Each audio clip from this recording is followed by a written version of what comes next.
I am terrified. I am terrified.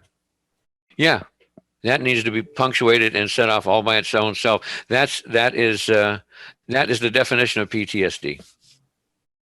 Some part of the system has been so close to true danger and possible death and has felt true terror so effectively that it stays terrified forever, just in case anything like it ever happens again. So it can never catch you off guard again. And that's literally rewiring in the brain that does it. And it just short circuits anything that, they even got the pathways now in some of these things. Instead of going through around the long route around, it just takes the freeway right straight to, this looks a little bit like the time that happened. Boom.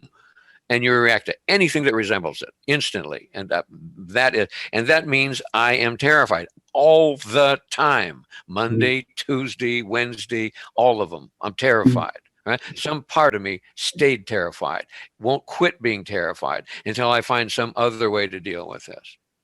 So that's the I am terrified. And realize that he intends to beat me to death. It's interesting. When we were reading this through it again yesterday, I suddenly read it a different way. He intends to beat me to death. Like if he and I are racing to death, he intends to beat me there. Like maybe he's going to die off first before I do. And that's a really interesting, that's the backside of the image, but boy, is that an interesting one. I love that, Debbie, because it takes us in two places. It has a positive and a negative business. If in fact, that one knows that it's going first, it's going to die before the rest of the psyche dies, then it can do one of a couple of things. If it goes negative, it's, well, then I'm going to see how much trouble I can cause. You can find that kind of a wild destructive impulse when it knows it's going first.